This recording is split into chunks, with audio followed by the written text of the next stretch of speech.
तो हर 2 साल में जो होता है चेल्सी में दोस्तों, क्या वो समय आ चुका है? क्या क्लब फिर से टूट रहा है? क्या मैनेजर को सैक करने की बातें शुरू हो चुकी हैं?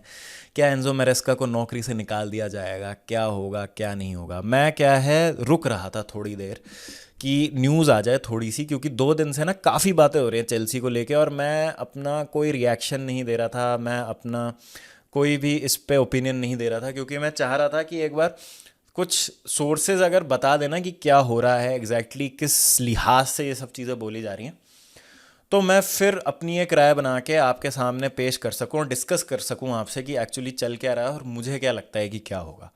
तो पहले एक बार नज़र डाल लेते हैं कि चल क्या रहा है exactly.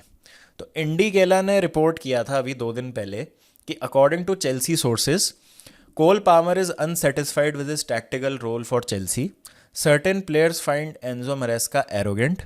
Chelsea owners are aware of concerns from the players. Andoni Iraola has big admirers at Chelsea FC. तो ये तो इंडी केला ने रिपोर्ट किया था।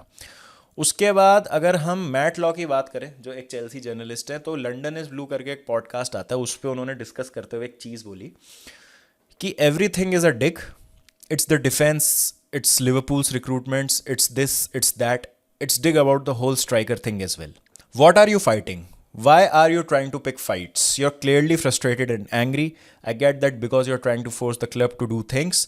Once the transfer window shuts, the really good managers, those stresses and strains are kept under the wraps.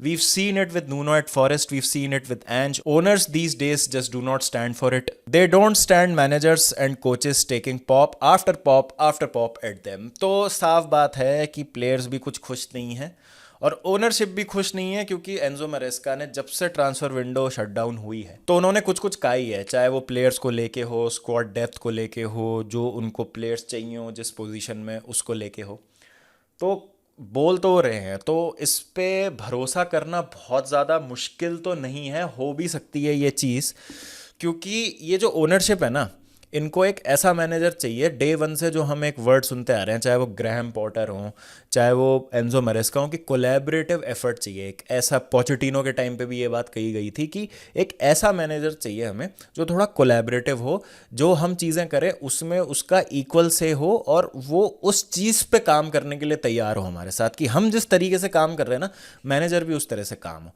अब इस पूरी अप्रोच में पता है प्रॉब्लम क्या होती है, कि अगर कोई भी मैनेजर एक सर्टेन लेवल पे लेके आ जाता है ना टीम को आपके तरीके से काम करने के बाद, फिर उसकी कुछ स्पेसिफिक डिमांड्स होती हैं, क्योंकि साल भर तक उसने स्क्वाड के साथ काम कर लिया है। आपने अपने हिसाब से अपने विवेक और ओबरॉय का इस्तेमाल करते हुए एक टीम उसको बना के दी, ठीक है, कि आपको लगा कि ये प्लेयर्स हम लेके आ गए हैं, पोटेंशियल है, टैलेंट है, जो भी है भैया, तू तो ये प्लेयर ले, इनको सुपरस्टार बना, जो प्लेयर अच्छा करेंगे टीम में रहेंगे, नहीं है थोड़ी बहुत मार्केट वैल्यू बढ़ी, बेचा, खाया पिया, ख़त्म, ये हमारा मॉडल रहेगा। तो अब इस सब में क्या हो जाता है कि जब पोचेटिनो के केस में भी अगर मैं बात करूं, तो पोचेटिनो के साथ क्या हुआ था कि सीज़न काफ़ी ख़राब था वो, लेकिन इन दी एंड ना हमने 5 6 7 मैचेस में थोड़ा देखा था कि कंसिस्टेंसी आ रही थी। लीग कप के सेमीफाइनल तक जा रहे थे, कंसिस्टेंसी थोड़ी आ रही थी, कुकुरेया का नया रोल आ गया था, मिडफील्ड क्लिक करने लग गई थी। पाल्मर ने तो खैर उस सीज़न भी कैरी किया था हमें, बट कुछ ऐसा लग रहा था कि हाँ अब फुटबॉल खेली जा रही है। अब एंड में क्या होता है, पोचेटिनो कहते हैं कि भाई गैलेगर मत बेचो। अब ये ओनरशिप बोल रही है कि भाई हमने तुमको एंजो दे रखा है, कोल पामर दे रखा है, काइसेडो दे रखा है, और तुम मिडफील्ड बनाना चाहते हो गैलेगर के अराउंड।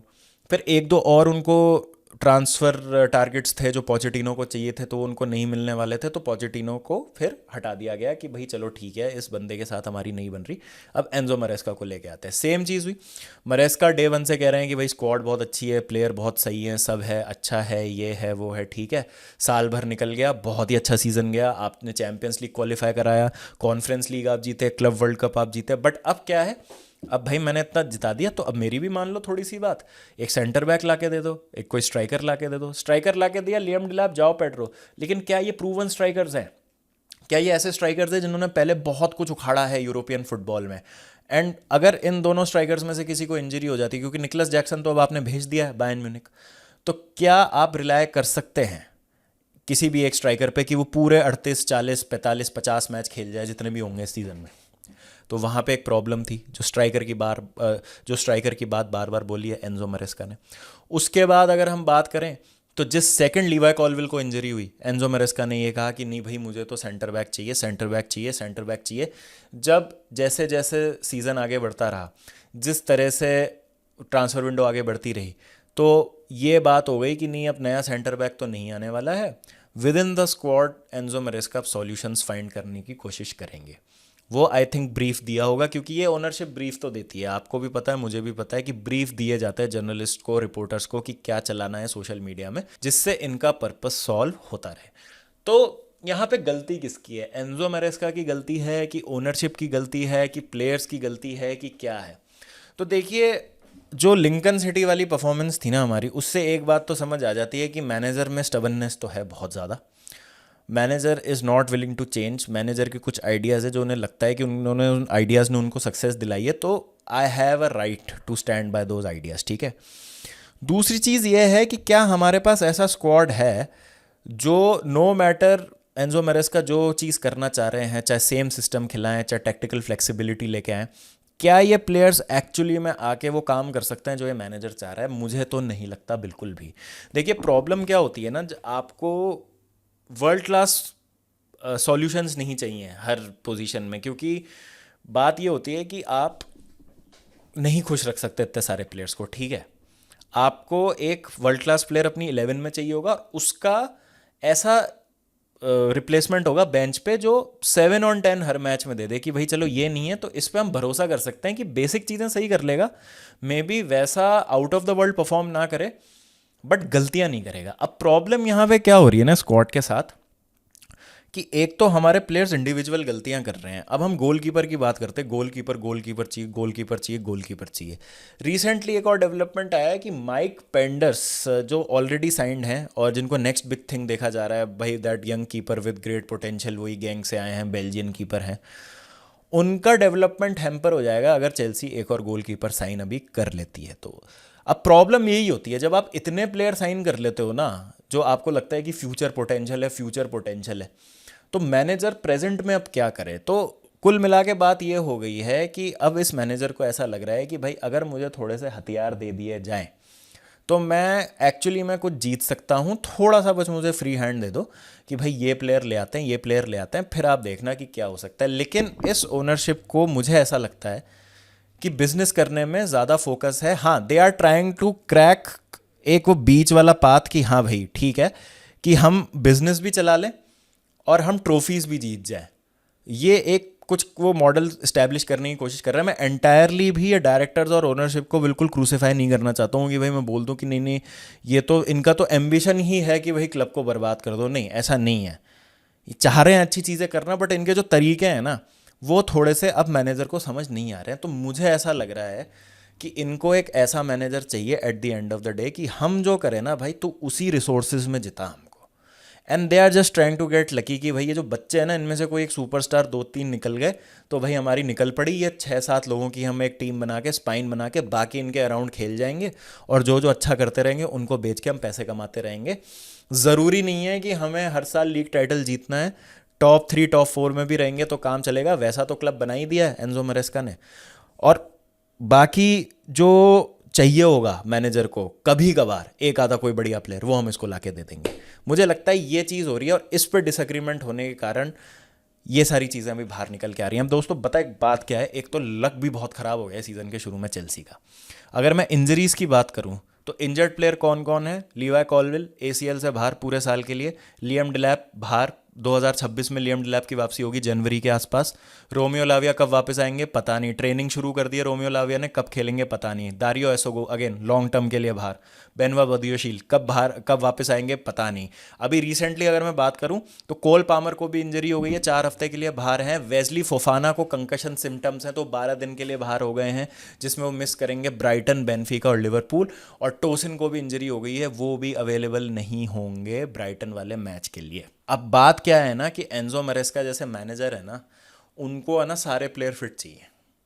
उनकी एक स्टाइल ऑफ फुटबॉल है जिसमें अगर कुछ प्लेयर आप हटा दो ना तो सिस्टम बहुत ज़्यादा डैमेज हो जाता है। टैक्टिकल फ्लेक्सिबिलिटी अभी उतनी नहीं है जितनी यूजुअली हम मैनेजर्स में देखते हैं या प्रैग्मेटिज्म देखते हैं। प्रैग्मेटिज्म से मेरा मतलब क्या है कि अगर आपके पास बॉल प्लेइंग गोलकीपर अच्छा नहीं है, या आपके पास ऐसे सेंटर बैक नहीं है जो बैक से बिल्ड कर सकते हैं, या वो लाइन ब्रेकिंग पासेस निकाल सकते हैं और डायगोनल मार देते हैं जिसमें एक पास में गेम खुल जाता है, तो आप अडेप्ट करते हैं कि भाई थोड़ा सा मैं बैक थ्री खिला लूँ, थोड़ा अपना डिफेंस स्ट्रॉन्ग कर लूँ, जो कुछ हद तक उन्होंने यूनाइटेड वाले मैच में करने की कोशिश की थी, जो बैक फायर कर गया पूरी तरीके से। बट ये होता है इन द सेंस कि आपके पास अभी ऑप्शंस ही बिल्कुल नहीं है खेलने के लिए। उस टाइम तो ऑप्शंस थे, इसलिए हमने क्रिटिसाइज़ किया था। तो आप इस तरह से कुछ ट्राई करने की कोशिश करते हैं, लेकिन यहाँ पे अब आती है मैनेजर की स्टबननेस कि मेरा तो एक ही तरीका है गेम खेलने का और मैं वैसे ही खेलूंगा, और वो फिर हमको हर्ट करता है इन प्लेयर्स की एब्सेंस में। अब होगा क्या एग्जैक्टली क्या मरेस्का को एक्चुअली में सैक कर दिया जाएगा? देखिए, एक बात से तो मैं अग्री करता हूँ कि अगर आप किसी ट्रांसफ़र पॉलिसी से खुश नहीं थे ना, तो सीज़न के बाद आपको नहीं बोलना चाहिए, सीज़न क्या सॉरी ट्रांसफ़र विंडो के बाद आपको उसको नहीं मेंशन करना चाहिए था। ट्रांसफ़र विंडो ख़त्म हुई, ठीक है, अब आप बोलोगे कि भाई यही स्क्वाड है, अगर हमें लगेगा तो जनवरी आ रहा है, जनवरी में दिमाग लगाएंगे, अब तो हमें बस जनवरी तक इसी स्क्वाड से काम करना है, तो देखते हैं क्या होगा क्या नहीं होगा। डिक लेने वाली बात से तो मैं भी सहमत नहीं हूँ, क्योंकि ये सारी चीज़ें ना क्लब की कमज़ोरियों को रिवील करता है। वो किसी भी एंड से है, वो चाहे मैनेजर से है, चाहे किसी प्लेयर से है, चाहे किसी बोर्ड मेंबर से है, किसी और सोर्स से है। क्योंकि हम देखते हैं ना, आप भी अगर किसी क्लब को सपोर्ट कर रहे हो और आप देख रहे हो भाई किसी प्लेयर का भाई कुछ बोल दे रहा है, कोई प्लेयर फालतू स्टोरी डाल देता है, कोई ट्वीट डाल देता है, तो कितना गुस्सा आता है हमें, कितनी नाराज़गी होती है हमें।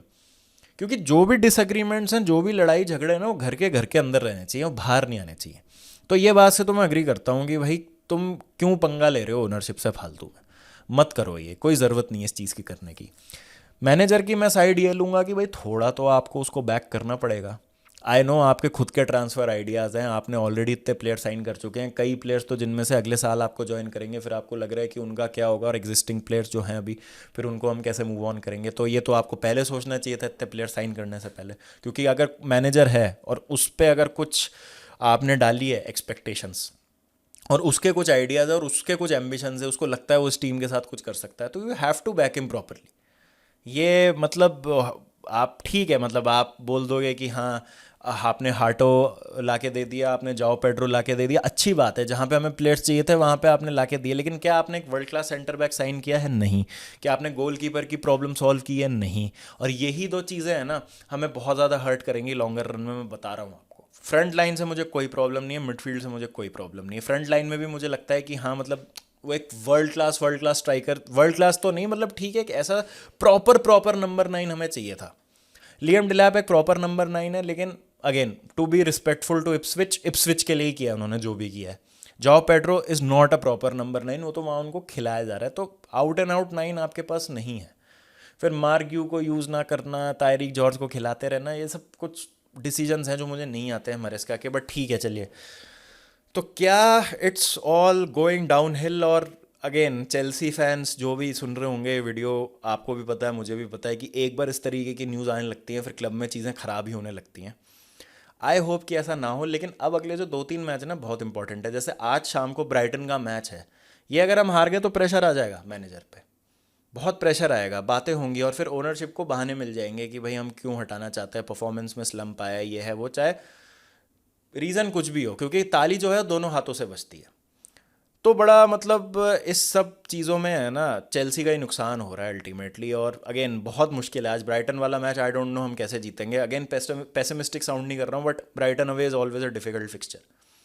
मतलब ये तो अजीब हो गया है कि जाओ ब्राइटन के प्लेयर खरीदो, ब्राइटन से पिलो उनके होम में, और फिर वापस आ जाओ।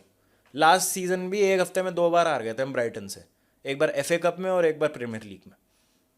तो पता नहीं मतलब क्या होगा, बहुत मुश्किल मैच होने वाला है, but it will increase pressure on the manager. मुझे लगता है चीज़ें ठीक होंगी जब obviously Palmer is a big big player. तो पामर के 4-5 हफ्ते मिस करना तो भाई बहुत बड़ा, मतलब it's a kick in the teeth, बहुत बड़ा मिस है पामर का। पामर आएंगे, आई थिंक रोमियो लाविया के आने से चीज़ें इंप्रूव होंगी। देन आई फील कि लियम डिलैप के आने से बहुत बूस्ट मिलेगा स्क्वाड को, लेकिन जब तक बहुत देरी ना हो जाए। तो लक भी तो साथ नहीं दे रहा ना इन टर्म्स ऑफ इंजरीज, ये भी एक प्रॉब्लम है। तो देखते हैं क्या होता है। तो आई फील कि ये जो 3 मैच है अभी इंटरनेशनल ब्रेक से पहले बहुत इंपॉर्टेंट है, इसलिए मतलब मैं ये कह रहा हूँ कि हमारा स्टार्ट बहुत खराब है। आउट ऑफ 15 पॉइंट्स 8 पॉइंट हमने लिए हैं, जिसमें अभी तक हमने किसी मतलब टॉप 6 में मतलब सिर्फ यूनाइटेड को खेला है, जो हमको मैच जीतना चाहिए था जिस फॉर्म में यूनाइटेड में। तो आपने आर्सेनल से नहीं खेला है, सिटी से नहीं खेला, लिवरपूल से अब आप खेलोगे, इनसे आपने स्पर्स से नहीं खेला है, तो किसी से आपने खेला नहीं है सच, और आपने पॉइंट्स ऑलरेडी ड्रॉप कर दिए। तो बहुत बहुत मुश्किल हालात में तो हैं अभी हम, लेकिन अगेन मैं यही कहता हूँ कि results and wins fix everything. आप मैच जीत जाओ अगले अपने दो, भले लिवरपूल से हार भी जाओ कोई प्रॉब्लम नहीं है, at least some sort of hold आपका फिर से दिखेगा। तो देखते हैं क्या होता है। तो आपकी क्या राय है इस पर? Please do let me know in the comment section, what do you feel कि क्या हो रहा है। आज शाम को मैच है 7:30 बजे ब्राइटन से, तो बिल्कुल उसका वॉच अलॉन्ग करेंगे, तो जुड़ जाइएगा हमारे साथ। देखते हैं भाई क्या होता है उस मैच में। चलिए मिलता हूँ आपसे, ध्यान रखिए जब तक अपना। Take care and piece.